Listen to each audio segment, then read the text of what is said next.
Hey guys, JKMan99 here, and welcome to my winners predictions of the 2020 Oscars. I'm going to go through all 24 categories. I'm going to use the same rules that I normally do. I'm going to mark yellow what I think is going to win, blue what the experts think, and white for what my actual prediction is. So without any further ado, here we go. Best live action short. So the interesting thing about this, and this is what actually happened to me, I went to see all 5 shorts in the theater, and to make a very long story short, no pun intended, the subtitles got stuck and I was not able to watch all 5. So I saw all of them except for Saria. But I do know that the only one that is in English is The Neighbor's Window.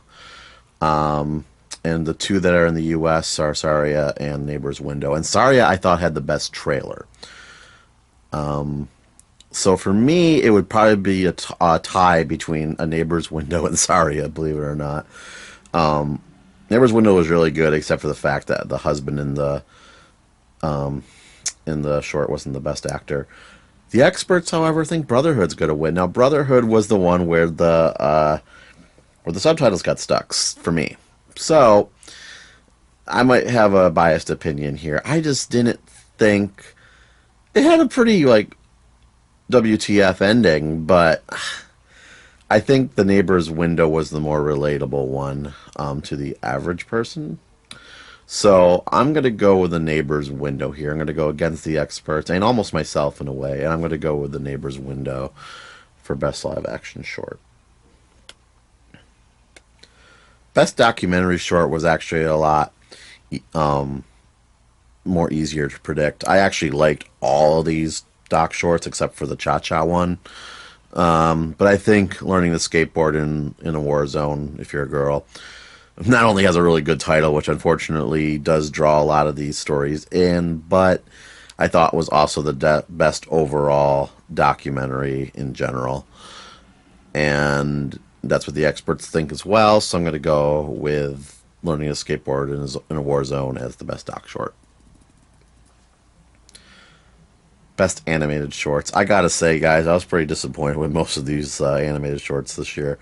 The only 2 I liked were Hair Love and Kitbull, and those are the top 2 according to the experts. And my impression at the end of watching all 5 was that Hair Love was the only one that really had a good chance of winning, and that's what the experts think too, so I'm going to go with Hair Love for Best Animated Short. Okay, Best International Film.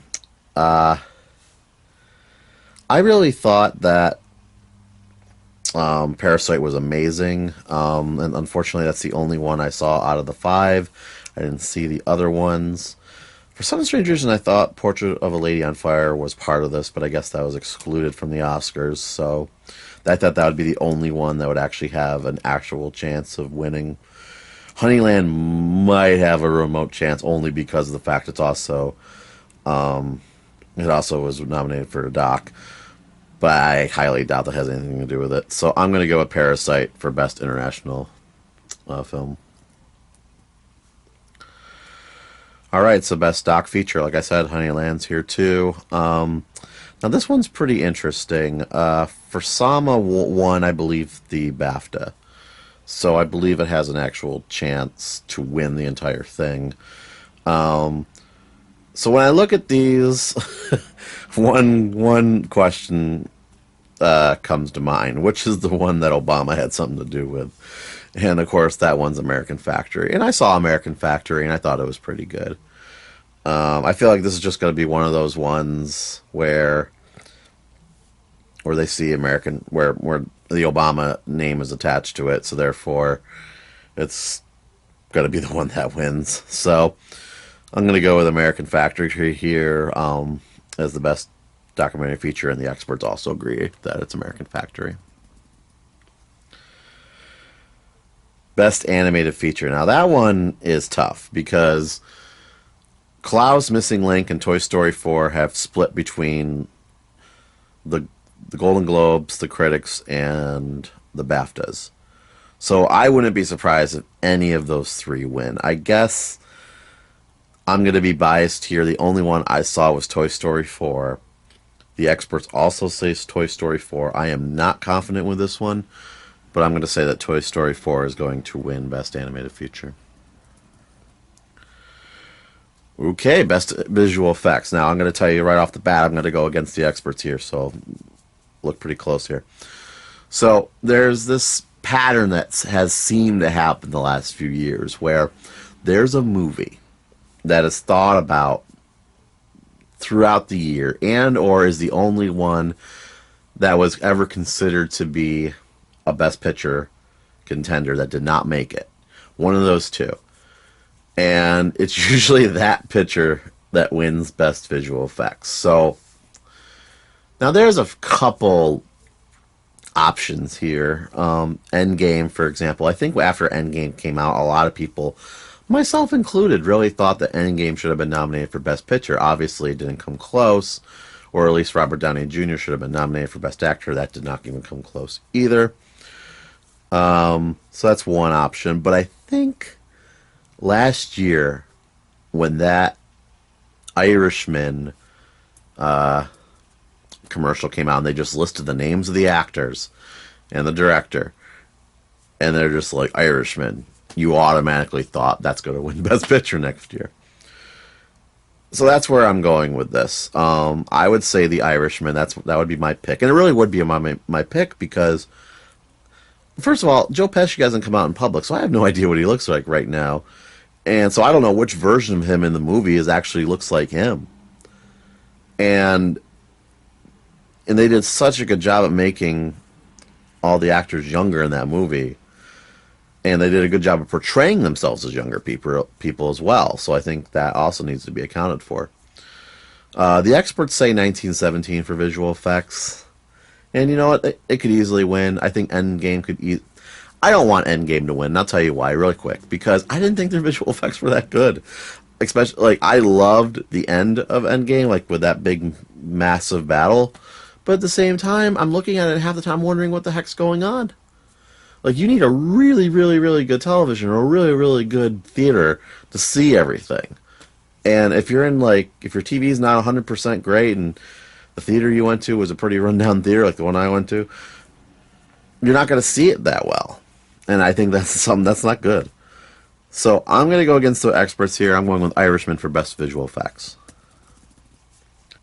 Okay, Best Sound Editing. Honestly, I could see any of these winning it. I'm actually kind of surprised Once Upon a Time in Hollywood was nominated.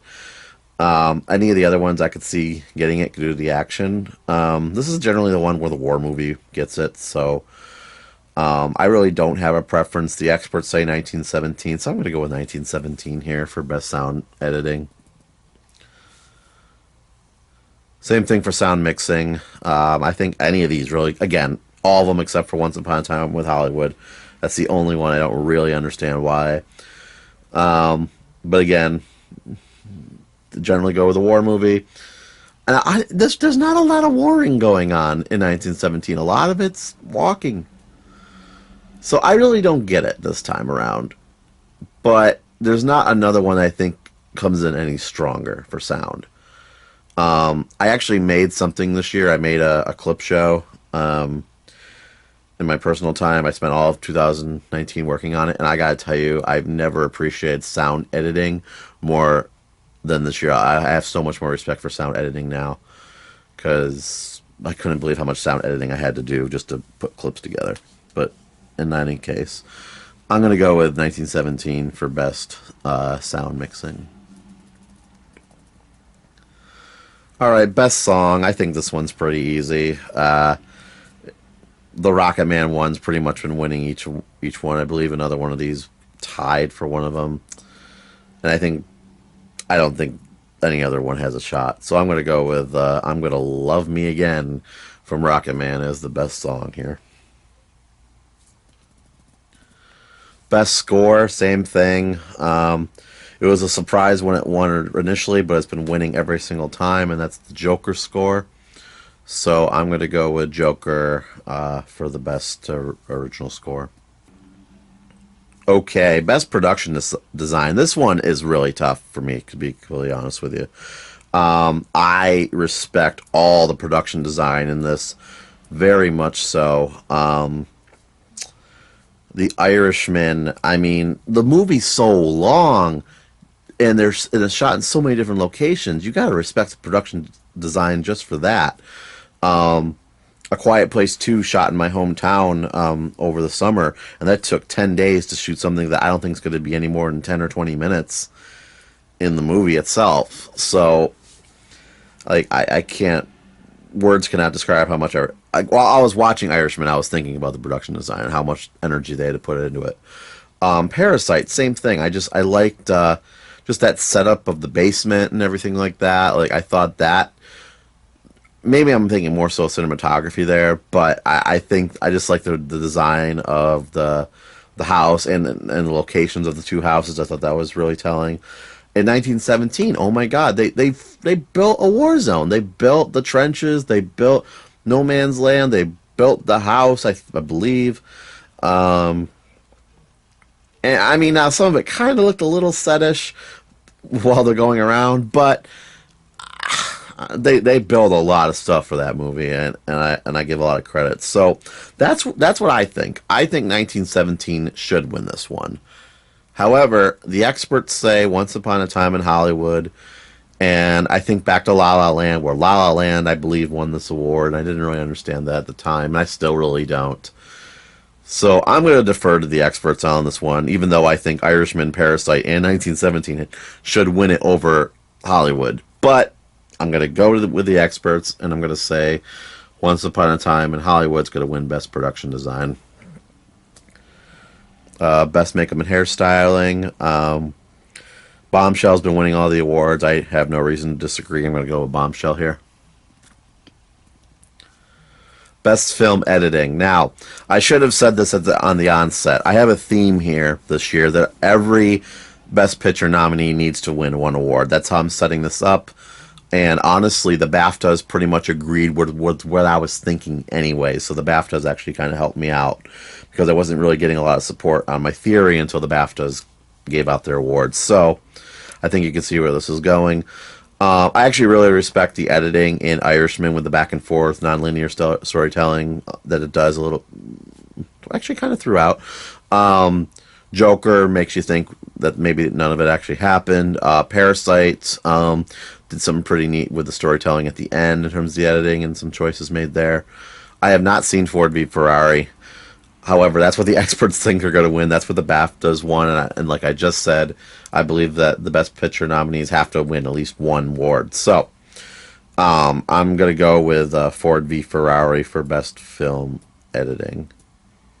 And I will quickly say, I know that ones in the past have not won awards, like Frost Nixon, for example, didn't win any awards. But I don't know. I just feel like if you're nominated past in the top 9, you should win something.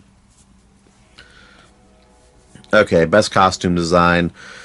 This is another one where I'm not going to go. I really don't have an opinion on this one, so I'm going to go with what the experts are saying. I could easily see Once Upon a Time in Hollywood winning.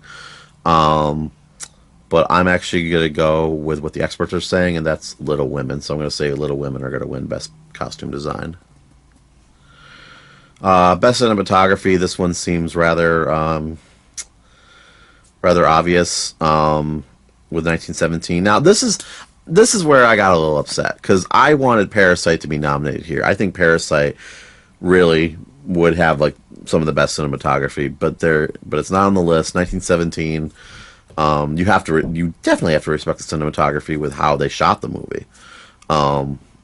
Obviously, the editing is one thing, in terms of which, of course, was not nominated either.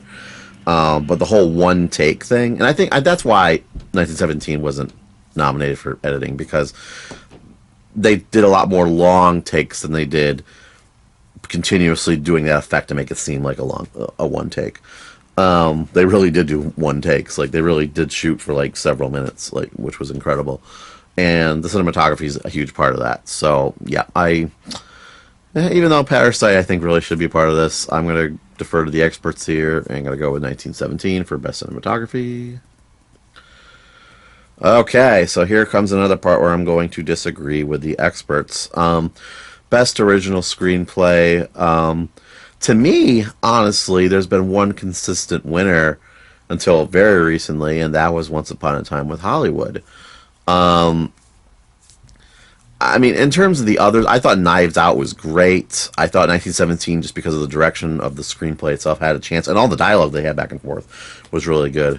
Like, while I was watching the movie, I was like, why isn't this being nominated? Then shortly thereafter, it got nominated. Marriage Story, I'm so sorry. It sounds like it's trying to win screenplay.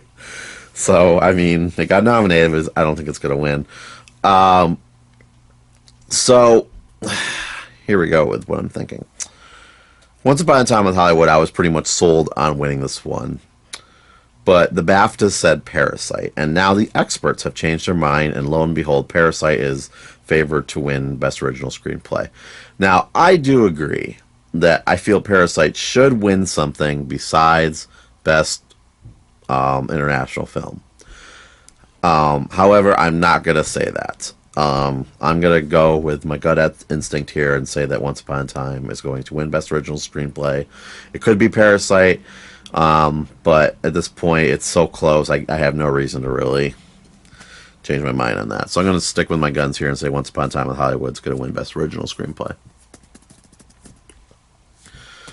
Best Adapted Screenplay. Okay, so this is going to go back to my theory that every Best Picture